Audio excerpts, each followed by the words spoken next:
नमस्कार दोस्तों। यदि किसी देश को भ्रष्टाचार मुक्त और सुंदर मन वाला देश बनाना है तो 3 सामाजिक सदस्य इस काम को करने में बहुत योगदान दे सकते हैं। वो है माता, पिता और शिक्षक। तो अगर शिक्षक बनने की आपने ख्वाब देखा है, आपने उसका सपना देखा है, तो आपने बहुत ही शानदार सपना देखा है। आपने ऐसा सपना देखा है जिससे आपकी दुनिया महान बनेगी, जिससे आप कुछ बेहतर करेंगे, जिससे आप खुद तो सार्थक होंगे ही, लेकिन आप इस समाज को, आप अपने राष्ट्र को, आप अपने परिवार को कुछ दे के जाएंगे, कुछ देंगे और कुछ ऐसा देंगे जिससे शायद आप खुद को हमेशा हमेशा के लिए यहाँ छोड़ेंगे, हमेशा हमेशा के लिए ज़िंदा रहेंगे। ये होती है शिक्षक दोस्तों। और अगर और भी इसमें अगर ख़ास बात देखी जाए तो हमारे जो छोटी क्लासेस में पढ़ाने वाले शिक्षक हैं वो सबसे बड़ी भूमिका अदा करते हैं। जब कोई भी जब मिट्टी बहुत गीली होती है तो मिट्टी को गीली को रूप दे करके हम कैसा भी रूप दे सकते हैं, लेकिन अगर कोई मिट्टी बहुत मजबूत हो जाती है तो वो रूप बदलने में बहुत कठिनाई भी होती है, बहुत समय भी लगता है। इसी तरीके से क्या होता है, छोटे बच्चों को, जैसे प्राइमरी के बच्चे हैं, जैसे कि जूनियर क्लासेस के बच्चे हैं, तो उन बच्चों को बहुत ज़्यादा अच्छे शिक्षक, जितने अच्छे शिक्षक होंगे, जितना अच्छा बच्चों को समझेंगे, जितने अच्छे तरीके से पढ़ाएंगे, जितना ज़्यादा बच्चों में मिक्सअप होंगे और उनको अच्छे अच्छे सिखाएंगे, उतना ही वो बच्चे आगे चलकर देश के अच्छे नागरिक बनेंगे और हमारा देश महान बनेगा। और देश ही नहीं, और हमारा देश तो दुनिया का हिस्सा है तो दुनिया भी महान बनेगी। तो ठीक सीधे बात करते हैं सी टेट एग्ज़ाम पे। आप कहेंगे उस हमारे कथन से सी टेट एग्ज़ाम का क्या लिंक है? बहुत बड़ा लिंक है। आपने नवोदय विद्यालय का नाम सुना है? आपने सैनिक विद्यालय का नाम सुना है? आपने केंद्रीय विद्यालय का नाम सुना है? सुना है। वहाँ पढ़ाने वाले सारे शिक्षक इस सी टेट एग्ज़ाम को पास करके जाते हैं और आप वहाँ जाना चाहते हैं तो आपको इस एग्ज़ाम से क्लियर होके निकलना है। तो इसलिए सी टेट की बात करते हैं। बात यही करते हैं कि सी टेट क्या है, इसकी योग्यता परीक्षा योजना क्या है और इसमें कौन से करियर हैं, कितने सब्जेक्ट होते हैं पेपर में, और प्रीवियस ईयर का क्वेश्चन भी आपको दिखाएंगे। और जो पेपर होते हैं, जो प्रश्न पत्र है उसका कंपोजिशन क्या है, यानी कौन कौन से उसमें क्वेश्चन पेपर आते हैं, और पेपर जो दूसरा है उसका क्या कंपोजिशन है। तो इन सारी चीज़ों को देखेंगे और इन पर बात करेंगे। पहले बात करते हैं सी टेट एग्ज़ाम क्या है। दोस्तों C TET exam means central teacher eligibility test, केंद्रीय शिक्षक पात्रता परीक्षा। इस परीक्षा को पास करने, जिस तरीके से राज्य में होता है टीईटी, टीचर एलिजिबिलिटी टेस्ट, उसी तरीके से सेंट्रल स्तर पर होती है सेंट्रल टीचर एलिजिबिलिटी टेस्ट, केंद्रीय शिक्षक पात्रता परीक्षा। इस पात्रता परीक्षा को पास करने वाले जो लोग होते हैं वो बनते हैं केंद्रीय विद्यालयों में शिक्षक, जवाहर नवोदय विद्यालय में शिक्षक और सैनिक विद्यालय में शिक्षक।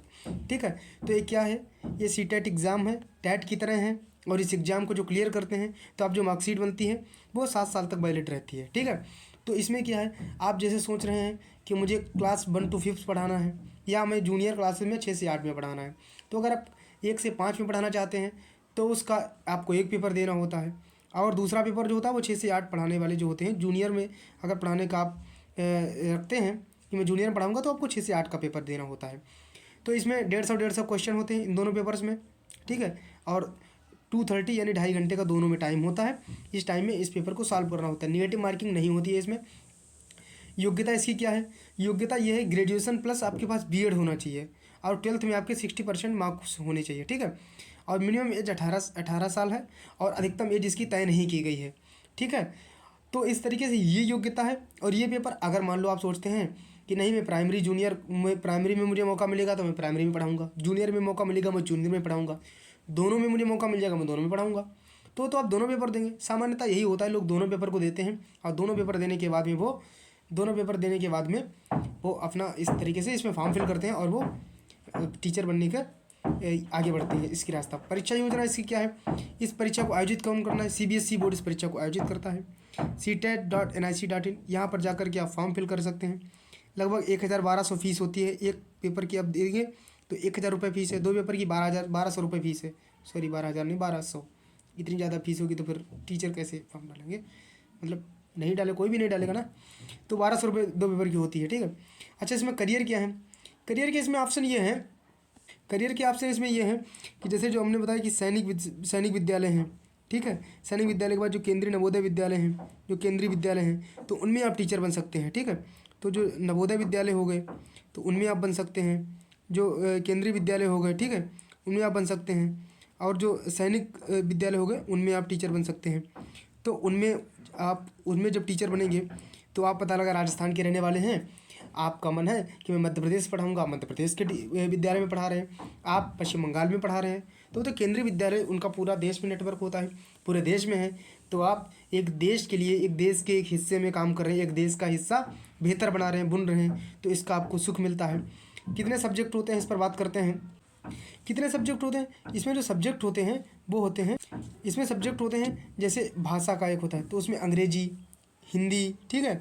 उसके बाद में क्या होता है? गणित। फिर एक पेपर होता है जिसमें बाल विकास का, बाल विकास, और उसके बाद एक पेपर होता है पर्यावरण का। बाल विकास का अंग्रेजी हिंदी सामान्यतः पेपर है, अंग्रेजी हिंदी जैसे अंग्रेजी का पेपर होना ही है, और ठीक है। इसी तरीके से हिंदी का होता है, आप चुनते हैं दो, इसमें 2 भाषाओं को चुनने की दिया जाता है, जैसे दिया जाएगा। अभी आपको पेपर दिखाया था, उसमें देख सकेंगे, देखना होगा कि आप इसमें से कोई एक भाषा चुनिए, नीचे वाले से आप एक भाषा चुनिए, लेकिन दोनों भाषा सेम नहीं होनी चाहिए। जैसे आपको लगा मैं दोनों में हिंदी ले लूँ, तो ये नहीं होगा। आप सोचे मैं दोनों में इंग्लिश ले लूँ, ये भी नहीं होगा। सब कुछ हमारे मन का ही थोड़ी ना होगा, ठीक है। तो ये हो गए कितने सब्जेक्ट की बात। इसमें जो है एक हिंदी सब्जेक्ट हो गया, ठीक है, इंग्लिश सब्जेक्ट हो गया, ठीक है, और बाल विकास सब्जेक्ट हो गया, चाइल्ड डेवलपमेंट, ठीक है। इसी तरीके से एक सब्जेक्ट कौन सा हो गया? एक सब्जेक्ट हो गया मैथ्स। इसी तरीके से एक सब्जेक्ट कौन सा हो गया? वो सब्जेक्ट है इन्वायरमेंट। तो इन्वायरमेंट आज का सब अच्छा है, बच्चों को बताना भी चाहिए, इसलिए ये सब्जेक्ट रखा गया होगा, ठीक है। तो ये सारे इसमें सब्जेक्ट हो गए। प्रीवियस ईयर का क्वेश्चन अभी देखेंगे, कंपोजिशन इस तरीके का ये होता है। पेपर फर्स्ट का जो कंपोजिशन है, जो पेपर फर्स्ट हमने बताया था, पेपर फर्स्ट का मतलब वही है कि आप एक बार पेपर 1 का कंपोजिशन देख लीजिएगा। तो इसमें इंग्लिश के मार्क्स कितने हैं? इंग्लिश के मार्क्स कितने हैं? 30। इसी प्रकार के हिंदी के 30 मार्क्स, इसी प्रकार के मैथ के 30 मार्क्स, इसी प्रकार बाल विकास के 30 मार्क्स, इसी प्रकार के पर्यावरण के 30 मार्क्स। तो अगर आप ये पेपर क्लियर करेंगे, जो कि पेपर कितना होता है? जो कि पेपर होता है, जो कि ये जो पेपर होता है, तो ये जो पेपर होता है, तो इसमें आप बनेंगे क्लास 1 to 5 टीचर। अब 1 से 5 तक जब आप अध्यापक बनेंगे, तो 1 से 5 में छोटे छोटे बच्चों को पढ़ाएंगे, आपको पढ़ाते हुए बड़ा अच्छा भी लगेगा। और उस तरीके से जब आप पढ़ाएंगे तो आप छोटे छोटे बच्चे का, उनका व्यक्तित्व का विकास करेंगे, तो आपको लगेगा मैं कुछ बेहतर कर रहा हूँ, मैं कुछ बेहतर दुनिया बना रहा हूँ, बेहतर व्यक्ति का विकास कर रहा हूँ, इस समाज को बेहतर कर रहा हूँ। वो बच्चे आगे बढ़कर जब आगे बढ़ेंगे, इस अपना राइट टू वोट का यूज करेंगे, ठीक है, जब वो किसी अपने ज़िले का नाम रोशन करेंगे, अपने परिवार का नाम रोशन करेंगे, तो आपको भी अच्छा लगेगा, देखो मेरे पढ़ाई हुए लोग इतने बड़े बन गए हैं। पेपर 2 के कंपटीशन में अगर 6 से 8 तक आप पढ़ाना चाहते हैं, तो 6 से 8 में जो है ये हिंदी, इसका 30 मार्क्स है। इसके बाद में इंग्लिश देखते हैं, इंग्लिश के 30 मार्क्स हैं, ठीक है। इसके बाद में बाल विकास के 30 मार्क्स हैं। इस प्रकार से 60 अंक के प्रश्न होते हैं, सामाजिक विज्ञान, गणित, और उसके बाद में ये विज्ञान। तो सामाजिक विज्ञान, गणित और विज्ञान, तो इसके जो है, अब इसमें जैसे आपको लगेगा कि सामाजिक विज्ञान, गणित और विज्ञान जो है, इसमें मैं कौन सा करूँगा? आपने अगर बीए किया है सामाजिक विज्ञान से, तो इसमें दो राय थोड़ी ना फिर हम मैथ आपसे सॉल्व कराया जाएगा, बिल्कुल नहीं। आप सॉल्व करिए, आप सॉल्व करेंगे सामाजिक विज्ञान। अगर आपने मैथ से बीएससी किया है तो आप मैथ करेंगे। अगर आपने किया है क्या, अगर आपने कह सकते हैं कि विज्ञान से किया है, तो अगर आपने विज्ञान में किया है तो आप विज्ञान से। तो इस तरीके से ये पेपर का कंपोजिशन हो गया। ये इतने पेपर होते हैं, इस पर जाकर के आप अप्लाई करेंगे, और इस पर जाके अप्लाई करने के बाद में फिर जब इस पर जाके अप्लाई करेंगे, तो इस तरीके से आप फीस कटाने के बाद में आप मिनिमम एज 18 साल ये सब होकर के फिर आप इसका पेपर देंगे। प्रति साल इसका पेपर होता है, जैसे टेट का पेपर प्रति वर्ष होता है, सी टेट का पेपर भी प्रति वर्ष होता है। तो इस तरीके से आप देखते हैं, हमारा प्रीवियस ईयर का क्वेश्चन देखते हैं, उससे आप क्वेश्चन पेपर देख के पता लगा सकते हैं कि किस तरीके का पेपर होता है। देखते हैं, ये देखिए पेपर है, ये है पेपर फर्स्ट, ठीक है। तो इसको देखते हैं, इसमें कौन कौन से कितने कितने क्वेश्चन आए हुए हैं, इसको देख लेते हैं। देखो, हमें निर्देशों को पढ़ना चाहिए। देखो इन निर्देशों में क्या है, इन निर्देशों में लिखा हुआ है कि परीक्षा की अवधि 2.5 घंटे है, ठीक है। परीक्षा की अवधि 2.5 घंटे है, परीक्षा में 150 प्रश्न है, कोई निगेटिव मार्किंग नहीं है। दूसरी बात फिर क्या है कि ये नीले काले बाल पॉइंट पेन से लिखना है, ये तो आपको बताना ही नहीं है। बाल विकास व शिक्षा शास्त्र, इसके 30 क्वेश्चन है। मैथमेटिक्स, इसके 30 क्वेश्चन है। पर्यावरण, इसके 30 क्वेश्चन है, ठीक है। और भाषा, अंग्रेजी और हिंदी हमने बता रखा है। भाषा जो इससे अंग्रेजी हिंदी ये है 30 क्वेश्चन, और इसके भी हैं। देखो नीचे बढ़ते हैं, तो इसमें क्या है, इसमें दिया हुआ है भाग 4 में कि भाग 4 में भाषा 1 के लिए 30 प्रश्न और भाग 5 में भाषा के लिए 30 प्रश्न, ठीक है। इस परीक्षा में केवल अंग्रेजी व हिंदी भाषा संबंधी प्रश्न दिए गए हैं। यदि भाषा 1 और भाषा 2 में आपके द्वारा चुनी गई भाषाएं अंग्रेजी हिंदी के अलावा हैं, तो कृपया कोड वाली भाषा उन पर परिशिष्ट परीक्षा पुस्तिका मांग लीजिए। तो अपनी जो आपको जो ऐड आपने किया है बोल लीजिए। लेकिन ये 7वां निर्देश बहुत इंपॉर्टेंट है कि परीक्षार्थी भाषा सेकंड के लिए भाषा सूची से ऐसी भाषा चुने जो उनके द्वारा भाषा एक से चुनी गई भाषा से भिन्न हो, यानी सेम नहीं होनी चाहिए। ठीक है, अब सीधे पेपर को देखते हैं क्या है। ये देखो पेपर है, सबसे पहले इसमें बाल विकास व शिक्षा शास्त्र, बाल विकास व शिक्षा शास्त्र, ये बाल विकास शिक्षा शास्त्र है। और इसमें क्या है, इसमें है एक खेल, जैसे सवाल आया हम, एक खेल क्रिया के दौरान चोट लगने पर रोहन रोने लगा। ये देखकर उनके पिता ने कहा लड़कियों की तरह व्यवहार ना करो, लड़के रोते नहीं है। पिता का एक कथन क्या दर्शा, लैंगिक रूढ़िवादिता को चैलेंज देता है, लैंगिक भेदभाव को कम करता है, लैंगिक समानता को बढ़ावा देता है। तो ये आपको बताना होगा। इसी प्रकार से प्रगतिशील कक्षा में अध्यापकों को अटल पाठ्यक्रम का पालन करना चाहिए, कंपटीशन पर बल देना चाहिए, या प्रतिस्पर्धा के लिए प्रचुर मौके प्रदान करना चाहिए, विद्यार्थियों को उनके अकादमिक अंकों पर आधार पर नामांकित नहीं करना चाहिए। तो इस तरीके के सवाल आते हैं। दरअसल ये पेपर इसलिए होता है बच्चों के जैसे समाजीकरण, बच्चों के समाजीकरण के संदर्भ में कौन सा कथन सही है। विद्यालय समाजीकरण का एक द्वितीयक कारक है और परिवार समाजीकरण का प्राथमिक कारक है। विद्यालय समाजीकरण का एक प्राथमिक कारक है, समकक्षी समाजीकरण का द्वितीयक कारक है। ठीक है, समकक्ष समाजीकरण के प्राथमिक कारक हैं और परिवार समाजीकरण का द्वितीयक कारक है। परिवार एवं जनसंचार दोनों समाजीकरण द्वितीयक कारक है। बहुबुद्धि का सिद्धांत, ठीक है, लॉरेंस कोलबर्ग के सिद्धांत के अनुसार किसी कार्य को इसलिए करना क्योंकि दूसरे इसे स्वीकृत देते हैं, नैतिक विकास को कैसे दर्शाता है। ठीक है, लेव वायोत्सी का सामाजिक सांस्कृतिक परिपेक्ष, जीन पियाजे। तो इनका सबके सैद्धांतिकार आप जब पढ़ते हैं, तैयारी करते हैं, तो इनको सबको पढ़ते हैं। इसमें बिल्कुल हम लोगों को बहुत परेशान होने की जरूरत नहीं है, ये सब बहुत ओरिएंटेड होता है। जब पढ़ते हैं तो आराम से। दिव्यांग अधिकार अधिनियम के अनुसार निम्न में से किस शब्दावली का प्रयोग उपयुक्त है। हाँ, जैसे ये है, तो इसमें क्या है, मंदित छात्र, विकलांग छात्र, शारीरिक दिव्यांगता, छात्र का अशक्त शरीर है। अब से यही बात है।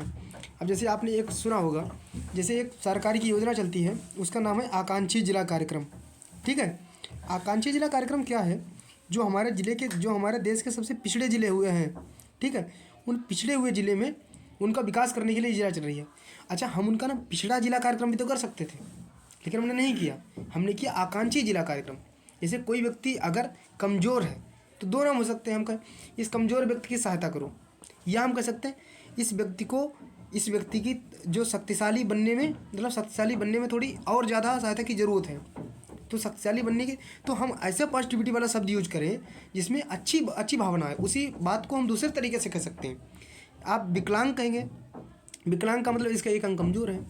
और दिव्यांग का मतलब क्या है, दिव्यांग का मतलब है इसका दूसरा जो अंग है वो तो उतना ही काम करता होगा, यानी वो उतने से काम उतना कर लेता है जितना हम दोनों अंगों से दोनों पैरों से करते हैं, दोनों हाथों से करते हैं, तो उसे दिव्यांग कहेंगे। तो आप क्या करेंगे, आप जब कहेंगे तो ये आपकी पर्सनालिटी को दर्शाएगा, बच्चों में आपका गुण जाएगा। अगर आप उसको दिव्यांग कहेंगे तो वो भी दिव्यांग कहेगा। तो ऐसे क्वेश्चन इसीलिए आते हैं। ठीक है, इसी तरीके से ये है सृजनात्मकता की पहचान का लक्षण क्या है, विविध पृष्ठभूमियों का, ये देखो समस्या समाधान क्षमताओं का। तो इस तरीके से सवाल आते हैं, जैसे आप देख सकते हैं शर्मिंदगी। ठीक है, तो ये 30 सवाल आते रहते हैं। बच्चों को सीखने में कठिनाई होती है जब सूचना अलग अलग टुकड़ों में प्रस्तुत की जाए। ठीक है, वो आंतरिक रूपों से प्रेरित हो, अधिगम सामाजिक संदर्भ में हो, विषय वस्तु को बहुरूपों में प्रस्तुत किया गया हो। अधिगम की सर्वोच्च अवस्था क्या होती है, बेस्ट स्टेट ऑफ लर्निंग। ठीक है, लर्निंग को हिंदी में अधिगम, कितना खतरनाक शब्द है। ठीक है, इसी तरीके से देखते हैं अधिगम के लिए कौन सी धारणा उपयुक्त है। ठीक है, तो आप देखो आगे बढ़ते हैं। मूल्यांकन पद्धतियों का लक्ष्य क्या होना चाहिए, विद्यार्थियों को नामांकित करना, विद्यार्थियों को योग्यता आधारित समूह में विद्यार्थियों को विभाजित करना, विद्यार्थियों की ज़रूरतों एवं आवश्यकताओं की पहचान करना, पुरस्कार वितरण हेतु उच्च अंक प्राप्त करने वाले विद्यार्थियों की पहचान करना। मूल्यांकन पद्धति कैसी होनी चाहिए, कैसे इवोल्यूशन करें, बच्चे के विकास की व्यक्तिगत भिन्नताओं किस पे प्रतिरोपित किया जाता है। अभी मैथमेटिक्स आ गया है, मैथमेटिक्स को आप बेसिक मैथमेटिक्स, इसमें डिमांड है बेसिक मैथमेटिक्स हमको होनी चाहिए। तो इस तरीके से देख सकते हैं कि 1 सेंटीमीटर 2 सेंटीमीटर। ठीक है, तो इस तरीके से ये देखो सवाल सेंटीमीटर सब रबड़ के आए हुए हैं। ठीक है, तो इसमें रेलगाड़ी पटना से चली है और कहीं पहुंच पाई है।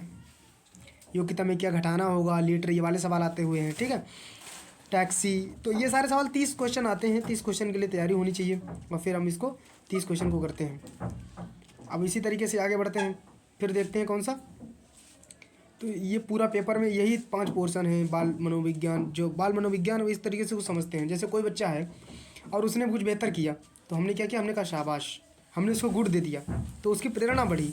तो एक शिक्षक के अंदर बाल मनोविज्ञान की समझ होनी चाहिए। तो इसीलिए बाल विकास वाला चैप्टर हमारे लिए रखा गया है, ताकि हमें उसकी समझ होनी चाहिए। तो इस तरीके से आप देख सकते हैं। जैसे ये जो पेपर है इसमें जैसे अब आ गया है पर्यावरण अध्ययन। पर्यावरण अध्ययन में क्या है, ये देखो पर्यावरण अध्ययन है, तो इसमें यही सब है। कौन सा भारत का संघ शासित प्रदेश नहीं है, जल्दी बना था। करंट के क्वेश्चन यहाँ से होते हैं। इसका मतलब कौन कच्चे तेल के उत्पादक हैं, हमारे देश का संविधान किसके नेतृत्व में बनाया गया था, पौधों के लिए नीचे विचार कीजिए। हाँ, निम्न में खाद्य पदार्थों में समूह को चुनिए। इस तरीके से हैं। नीचे दिए गए एक राज्य को ग्रामीण मानचित्र, ये टाइप से जो क्वेश्चन है MS स्वामीनाथन और उपाख्यान अभिलेखों में क्या नहीं दर्ज होना चाहिए। तो इस तरीके से आप देख सकते हैं कि ये जो क्वेश्चन आते हैं ये क्वेश्चन होते हैं। फिर हिंदी के इसके बाद में है, हिंदी हो गई। हिंदी के बाद में कौन से हैं, हिंदी के बाद में इसके इंग्लिश के हैं। तो 56 पेज का ये जो है इसको आप देख सकते हैं, डाउनलोड कर सकते हैं। अनुच्छेद जो अनुच्छेद के क्वेश्चन आए हुए हैं, यहाँ से ये क्वेश्चन आए हुए हैं। तो 150 मार्क्स का होता है। और ये देखो अनुच्छेद के क्वेश्चन आए हुए हैं। विकल्प का सबसे उचित विकल्प का चयन कीजिए, कक्षा में लिखना इस तरीके से। फिर उसका विलोम शब्द क्या है, भ्रष्टाचार का संधि विच्छेद क्या है, तो संधि विच्छेद हो गया, विलोम शब्द हो गए, ठीक है। और शांति को कहाँ पाया जाता है, ये इसमें जो हमें ये पता होना चाहिए। इसमें हम काव्यांश से हम देश समझ सकें कि काव्यांश की व्याख्या से कौन से आंसर होते हैं। तो ये सब देखने से इस तरीके से ये पेपर होता है। आप एक ओवरव्यू देख सकते हैं इस पेपर को, कमेंट बॉक्स से देख सकते हैं, कमेंट बॉक्स में दे सकते हैं। तो वहाँ से डिस्क्रिप्शन से आप डाउनलोड कर लीजिए और देख लीजिए, और उस आधार पर आप इसको समझ लीजिए कि मुझे किस तरीके से ये करना है।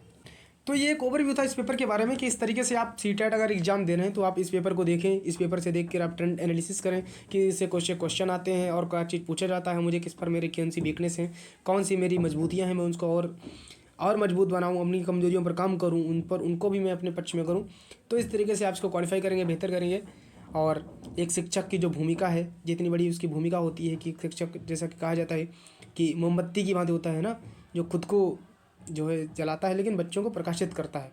और यहाँ तो खुद भी कहाँ जलना है, आराम से बढ़िया सा केंद्रीय विद्यालय समिति में देश के किसी भी भाग में सर्विस कीजिए, सेवा दीजिए, देश को साकार करिए, खुद को सार्थक बनाइए। धन्यवाद।